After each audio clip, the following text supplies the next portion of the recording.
우선 트럼프 행정부 전반적인 이제 지구적 차원에서 전개되는 대외 정책의 이제 핵심적인 기조는 모두 아시는 것처럼 미국 우선주의라고 얘기를 할 수 있고, 그리고 의사결정에 있어서는 트럼프 우선주의가 작동하는 그렇게 전개되고 있다라고 볼 수가 있겠습니다.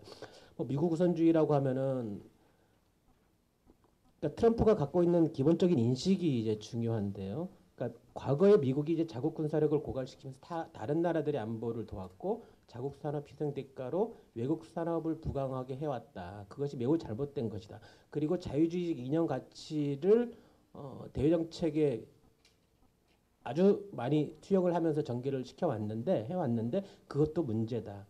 앞으로 미국의 모든 정책은 미국 자신의 이익을 위해서 추진되어야 한다라고 하는 것이 트럼프의 이제 기본적인 인식이고, 그 인식이 현재까지도 미국의 대외 정책을, 트럼프 행정부의 대외 정책을 아주 규정하고 있는 것이다라고 볼 수 있겠습니다. 그리고 이것은 과거에 미국이 펼쳐왔던 그런 자유주의 패권 대외 전략, 이것과 상당한 괴리를 갖고 있다라고 볼 수가 있겠습니다. 그리고 트럼프가 취임한 이후 현재 최근까지, 그리고 앞으로도 상당히 그럴 거라고 보여지는데요. 주되게 해왔던 것은 사실상 2016년도 대통령 선거 과정에서 본인이 이야기했던 공약들, 얘기들, 그리고 취임 초 정책 구상, 이것들이 대체로는 지금까지 다 집행되어 오는 과정이라고 우리가 이해를 해볼 수 있을 것 같습니다. 중요한 내용들이 뭐 그런 것들이죠. 자국 군사력 강화, 동맹국 무임승차론, 무역협정 폐기 또는 재협상, 중국 등 대미역 흑자국에 대한 통상 압박과 고관세 부과, 그리고 중국 통한 대북 압박 및 북한 김정은과의 햄버거 협상까지, 이것이 다 사실은 선거공약 제시 과정에서 그리고 취임 초 정책 구상에서 이미 다 얘기된 내용들이죠. 지금 이제 김정은과 뭐 햄버거를 실제로 먹을지 안 먹을지는 모르겠지만 그 협상을 앞두고 있는 것이죠.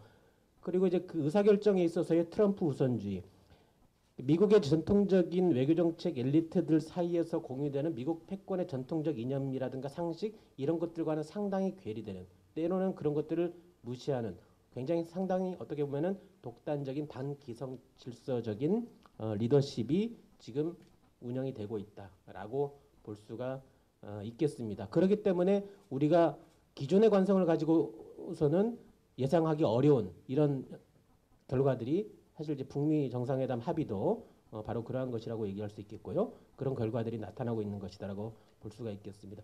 그리고 이제 미국의 대외 전략에 있어서, 이제 대외 정책에 있어서 또 나타나고 있는 특징 중에 하나는 미국의 전략 안에서 내적인 이제 비일관성 또는 상당히 어떻게 보면은 좀 모순된 지점들이 상당히 나타나고 있다라고 볼 수가 있겠습니다.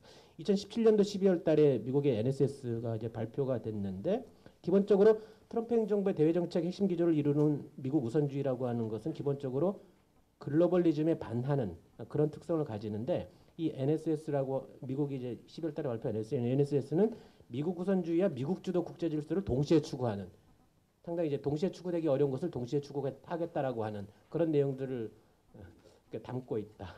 이렇게 좀 그 볼 수가 있을 것 같습니다. 트럼프 행정부의 이제 지역 정책, 동아시아 쪽에 이제 초점을 좀 맞춰서 보면은요. 아까 이제 그 트럼프의 대외 전략 자체가 상당히 어떻게 보면 비일관성 내지는 상당한 어떤 모순들을 담고 있다라고 얘기를 드렸는데, 동아시아 정책에서도 그런 전략 측면에서 우리가 초점을 맞춰 본다면은 그런 부분들이 상당히 노출이 되고 있다. 우선은 오바마 행정부 시기와 좀 비교를 하자면, 오바마 행정부 시기의 동아시아 정책은 재균형 정책이라고 얘기할 수 있고, 동맹 강화, TPP 체결, 다자제도 관여, 민주주의 인권 증진 등을 통해서 중국의 영향력 확장을 차단하고 미국 패권 질서를 구축하고 방어한다. 이게 기본 전략이죠. 그리고 상당 부분 일관되게 진행이 되었었죠. 그런데 트럼프는 TPP를 폐기하고 동맹국의 책임과 부담을 강조를 하고, 민주주의 인권 증진에는 별로 거의 관심이 없고요. 그리고 사실은 미국 패권 질서 구축이 미국의 이익으로 반드시 환원되지도 잘 않는다라고 하는 인식을 가지고 있습니다. 그래서 아까도 잠깐 말씀드렸던 2017년도 작년 그 12월에 발표된 NSS, 그리고 그 전후로 많이 언급되었던 인도태평양 구상의 경우에는 사실은 중국 견제, 미국 주도 아시아 질서 구축 등 해서 사실은 오바마 시기의 재균형 정책의 계승의 내용을 상당 부분 많이 포함을 하는데, 근데 트럼프 본인이 추구하는 미국 우선주의는 미국 미국의 지역 질서 주도권을 강조를 하면서 패권을 구축하고 이런 것보다는 사실상 양자 관계에서의 실익을 추구를 하고 초점은 어디에 맞춰져 있냐면은 당면한 안보협, 당면한 경제이득 기회, 사실상 단기적이면서 매우 가시적인 성과를 얻는데 초점을 맞춘다. 그래서 이 여러 가지 이제 그런 분들 그리고 이제 이런 것들이 사실은 미국의 동아시아 전략에 있어서 상당히 이제 비일관성 내지는 상당한 모순점들을 노출시키면서 지금 진행이 되고 있고 그러한 부분들은 사실은 미국 지금 현재 트럼프 행정 무대의 주요 고위직의 잦은 인사 교체 이런 것을 통해서도 사실은 반영이 되고 있는 거죠. 국무장관이 바로 교체가 되고요. 국가안보 보좌관이 지금 이번이 세 번째죠. 지금 이제 1년하고 이제 2개월 정도가 지났는데요. 지금 이런 상황이라고 하는 것입니다. 그래서 전반적으로 트럼프 대통령 본인의 미국 우선주의가 지금 지역 정책을 주도를 하고 있다. 그리고 그것은 어떤 종합적인 전략을 매우 치밀한 종합적인 전략의 기초에서 여러 정책들이 추진되고 있다라기보다는 개별적인 사안들, 구체적인 사안들에 초점을 맞추면서 거기서 단기적이면서 굉장히 가시적인 성과를 도출해 나가는 방식으로 지금 정책들이 추진이 되고 있다고 볼 수가 있겠습니다. 두 가지 측면으로 또 나눠서 보자면 안보 측면에서는 미국의 이제 동아시아 정책이 북핵 문제 우선 정책에 우선에 초점이 맞춰져 있다라고 하는 것입니다. 그러니까 동아시아 안보 정책의 최우선 과제가 북핵 문제 해결이라고 하는 것이죠. 북핵 문제가 그러니까 트럼프 행정부 측이 들어서서 남중국 핵 문제보다 북핵 문제가 더 중요하게 다루어지고 있고요. 실제적으로 그렇게 되고 있고 그렇게 되는 이유는 뭐냐면은 이 지역 질서 주도권 확보를 통하는 중장기적 이득 이런 것보다는 실제적으로 당면한 안보 위협의 해소가 더 중요하다라고 하는 거죠. 트럼프에게 있어서는. 그리고 그 문제 해결을 통한 성과 달성 이런 것들이 굉장히 이제 중요하다. 그래서 분명하게 물론 중국의 군사력 증대를 잠재적 위협으로 인식을 하고 그러한 것 때문에 미국 자신의 국방력 강화가 매우 중요하다라고 보고 하지만은 실제적으로 지금 현재 당면에서 추진하는 정책에 있어서는 북핵 문제보다 중국에 대한 견제 또는 중국 군사력 증대에 대한 대응이 더 우선적 과제로 인식되고 있는 것 같지는 않다라고 하는 것입니다. 그리고 이제 경제 측면에서는 지역 경제 질서의 주도 관리 이런 것보다는 양자 관계에서의 통상 압박, 무역 불균형 시정 이것이 중요한 목표로 되고 있다. 특히 대중국 관계에 있어서의 무역 불균형 시정 이것이 매우 중요한 지금 트럼프 행정부의 아주 핵심적인 과제로 되고 있다라고 하는 것입니다. 지금까지 이제 뭐 그 좀 넓은 수준에서의 미국의 이제 트럼프 행정부의 대외 정책을 말씀드렸는데 대북 정책과 이제 북미 정상회담 쪽에 초점을 맞출 때 우선 그 북핵 문제 해결이 아까도 말씀드렸다시피 트럼프 행정부에게 있어서 동아시아는 물론 지구적 차원에서 최우선적 과제 중에 하나다. 이것이 이제 분명한 것 같고요. 그리고 정책 추진은 많이들 아시는 것처럼 최대의 압박과 관여, 최대한 압박을 해가지고 북한을 비핵화 대화협상 테이블로 끌어들인다. 이런 것이죠. 그리고 그 대화 협상을 하기 위한 조건은 적절한 조건, 많이 얘기해왔던 표현인데요. 적절한 조건은 북한 핵미사일 실험 중단과 비핵화 의지 표명이라고 해왔었고 지금 북미 정상회담이 합의된 배경에는 그 적절한 조건이 충족됐기 때문에 지금 가고 있는 것이죠. 그리고 한 가지 좀 짚을 수 있는 것은 이 트럼프 행정부가 기존에 이야기해왔던 이 적절한 조건, 북한과의 대화의 적절한 조건이라고 하는 것이 사실은 오바마 행정부에 비해서는 낮은 수준이죠. 이게 북한의 핵미사일 능력은 더 고도화가 되었는데 대화를 위한 조건은 사실은 더 낮아졌습니다. 무슨 얘기냐면 오바마 정부 시기에 2016년 4월 달에 러셀 차관보가 이야기했던 대화의 조건은 핵활동 동결하고 IAEA 사철단 복귀하고 과거 핵활동 신고 이거 다 하고 비핵화 의지까지 표명해야 당신들과 대화할 수 있다. 라고 하는 거였는데 사실 트럼프 행정부가 제시한 조건은 그거보다 상당히 낮은 거였다라고 하는 것입니다.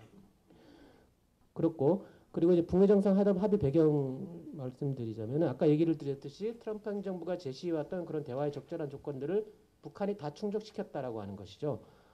핵미사일 실험 잠정 중단하겠다라고 얘기를 했고 비핵화 의지 얘기했고 비핵화 의지를 가지고 북미 대화 적극적 의향을 표명을 했습니다. 완전히 다 충족을 시킨 거죠. 그리고 트럼프는 이미 선거 과정에서부터 아까 햄버거 협상 얘기 드렸는데 적절한 조건에서 김정은과 대화할 것이다라고 하는 것을 수차례 반복적으로 이야기를 해왔습니다. 예. 이제 그러한 것들이 북미 정상회담에 그리고 이제 또 중요한 것들이 뭐냐면 이 트럼프는 북핵 문제를 바라보는 데 있어서 이 미국 내의 이제 전통적인 패권 엘리트 내지는 워싱턴의 외교정책 엘리트들과 사고가 많이 다릅니다. 전통적인 패권 엘리트들은 미국 내에 이 북핵 문제를 미국의 지역 패권, 미중 전략 경쟁, 뭐 한미일 삼각 안보 등과 관련된 매우 복잡한 문제로 인식을 하면서 종합적인 전략 뭐 이런 것 구상하에서 북핵 문제를 접근하는 경향들이 많은데 트럼프 같은 경우는 그보다 더 사실은 단순하다라고 하는 것이죠. 트럼프에게 가장 중요한 것은 그 자체를 문제를 해결하는 것이죠. 그러니까 뭐냐면 미국 안보 우선주의가 작동하는 거죠.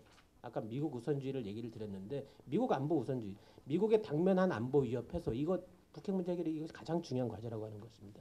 그리고 미국의 전통적인 외교 정책 엘리트들이 북한을 대화 상대로 인정하지 않고 북한 체제를 이념적으로 부정하고 이런 성향들을 매우 상당히 이제 그 미국 외교 정책 엘리트들 사이에 광범하게 펴져 있는 인식인데 트럼프 본인은 그것으로부터 자유롭다라고 하는 거죠. 그것으로부터 자유롭던 판단 그리고 어떻게 보면 트럼프의 독단 이런 것들이 이제 지금 북미 정상회담의 합의의 배경이. 그리고 또 하나 짚어야 될 것은 트럼프 자신의 공적 쌓기죠. 과거 모든 정부가 실패했던 북핵 문제를 내가 해결하겠다. 내가 해결할 수 있다라고 이제 보는 것이죠. 예. 그런 걸 통해서 자신의 성과로 남기려고 하는 그런 것들이 작동을 하고 있다. 이제 그 향후 전망과 이제 과제를 간략하게 좀 말씀을 드리면은요, 짧게 말씀을 드리겠습니다. 우선 이제 이 미국의 이제 북핵 문제를 최우선으로 하는 이제 그런 정책과 그리고 강한 어떤 문제 해결 의지 그리고 북한의 정량적인 입장을 고려할 때 이 양자가 모두 5월 정상회담에 매우 적극적으로 임할 것으로 전망을 해볼 수가 있을 것 같습니다. 그래서 어쩌면 우리의 기대를 넘어서는 어떤 이제 그런 결과가 나올 가능성도 도출될 가능성도 상당히 있다. 물론 이제 지금 뭐 단정적으로 그렇게 낙관만 할 수는 없지만은 그럴 가능성이 저는 상당히 있다라고 보고요. 그러니까 남북미 정상 현재 남북미 정상 사이에 이 비핵화와 북한 체제 안전 보장이라는 큰 틀에서의 공감대는 사실은 이미 형성되어 있다라고 보는 게 맞을 것 같다라고 하는 것이죠. 트럼프가 북미 정상회담을 합의하는 순간 그것을 수용하는 순간 사실은 이런 공감대에 기반하고 있는 것이다라고 볼 수가 있을 것 같다. 그리고 그것이 앞으로 남북미 연쇄 정상회담에서 확인될 가능성이 상당히 있다라고 하는 것입니다. 그리고 이번 협상이 과거 북미 내지는 육자회담 등등 그러니까 과거 북핵 문제에 관한 협상의 역사와는 상당히 다르죠. 과거에는 다 바텀업으로 가는 거였죠. 그런데 지금은 이제 탑다운 형식으로 정상회담이 먼저 되고 가는 것이죠. 이 얘기는 뭐냐면은 이 정상 간의 합의가 후속 실무 협상을 견인해 나갈 것이라고 하는 거죠. 그러니까 그런 측면에서 이제 좀 볼 필요가 있다. 물론 이제 그 낙관만 하기는 어렵고 가능한 여러 가지 쟁점들이 있고 앞으로 여러 가지 이제 논쟁들도 있을 것 같습니다. 우선적으로는 비핵화와 북한 체제 안전보장 선호 문제가 있을 것 같습니다. 미국 입장에서는 비핵화에 우선적인 관심을 가지고 너무나 당연한 얘기일 수 있겠지만 김정은 입장에서는 당연히 북한 체제 안전보장에 우선적인 관심을 가지고 있다. 그래서 이 협상 과정에서 이 선호 문제 누가 무엇을 먼저 어떻게 할 거냐 이런 문제들이 논쟁이 될 수 있다. 또 다르게는 이 비핵화와 북한 체제 안전보장의 구체적 방안, 검증 방안, 사찰의 범위, 그러니까 비핵화 검증 문제, 그리고 대북 군사적 위협 해소,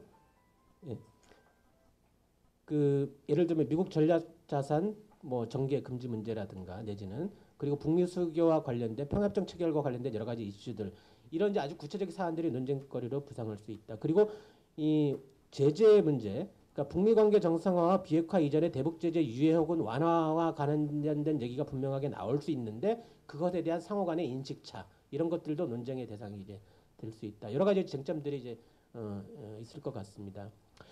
이와 같은 배경에서 이제 우리 한국의 과제를 좀 얘기를 드리면 우선 지금까지도 그렇게 해왔듯이 한국의 조율 그리고 촉진자 이 협상을 촉진시키는 역할이 이제 매우 중요할 수 있다. 가장 중요한 이유는 북미 간의 신뢰가 상당히 지금 매우 부족한 상태이기 때문에 이제 기본적으로 그렇다라고 볼 수 있고요. 가장 중심적인 기조로 삼아야 할 것은 한반도 비핵화와 북한 체제 안전 보장이 동시에 진행되도록 유도하고 촉진해야 된다. 이것이 아까 선호 문제를 얘기를 드렸는데 선호 문제로 가게 되면은 누가 무엇을 먼저 해야 된다는 식으로 가게 되면은 상당히 협상은 어려워질 수 있다. 그렇기 때문에 그렇게 가지 않도록 이것이 동시에 병행적으로 추진이 될 수 있도록 우리가 한국이 유도하는 역할을 촉진하는 역할을 해야 된다. 이것이 가장 중요하고 그리고 비핵화와 북한 체제 안전 관련 세부 사항 관련해서 북미에 우리가 선제적으로 제안하고 양자를 조율하고 협상을 촉진하는 이런 역할들을 할 필요가 있다. 그래서 우선적으로 5월 북미 정상회담에서 이 큰 틀에서의 원칙, 큰 틀에서의 합의 또는 원칙에 대한 합의 이런 것뿐만 아니라 비핵화 북한 체제 안전 관련해서 즉각적이고 가시적인 행동에 대한 합의가 추구돼야 된다. 그 자리에서 바로 나와야 된다라고 하는 것이죠. 이를테면 큰 틀에서의 내지는 원칙적인 합의라고 하는 것은 한반도 비핵화와 북한 체제 안전 보장 및 북미 관계 정상화 추진 원칙에 합의를 하고 남북미 정상 간의 종정선언 그리고 상호 불가침 합의 등등을 포함을 해서 이를테면은 과거 2005년도 9.19 공동성명 수준의 내지는 그 이상의 합의가 추진이 되도록 적극적으로 임할 필요가 있고 실제적으로 그런 것이 가능할 수 있는 상황이다라고 말씀을 좀 드리고 싶고요. 그리고 즉각적이고 가시적인 행동 합의로서 이를테면은 우선적으로 2개월 이내에 북한의 ICBM을 폐기를 하고요. 화성 14형, 15형 그리고 핵 활동을 동결하고 IAEA 사찰단을 수용하고 그리고 평양과 워싱턴 간의 상설 이익 대표부 혹은 연락사무소 개설에 합의를 하고 시점을 못 받고 한다는 거죠. 이를테면은 2개월 이내. 그리고 대북 제재 유예 완화 동시 추진 이런 것들에 대해서 명확한 이제 합의를 보는. 그러니까 이 5월 정상회담에서 아주 구체적인 얘기들이 사항들에 대한 합의가 나오는 게 좋다라고 하는 것입니다. 하지만 이날 이제 모든 것이 다 얘기될 수는 없는 것이기 때문에 이 원칙에 대한 합의, 큰 틀에 대한 합의, 한반도 비핵화 북한 체제 안전 보장에 관한 큰 틀에서 합의를 얘기를 드렸는데 그러한 합의 이제 북미 정상 간의 합의 이행을 위한 후속 실무 협상에서 거기서 얘기되지 못한 것들을 추가적으로 이야기하는 협상하는 과정으로 나가는 게 좋지 않을까 그렇게 좀 제안을 드려봅니다. 예, 이상입니다.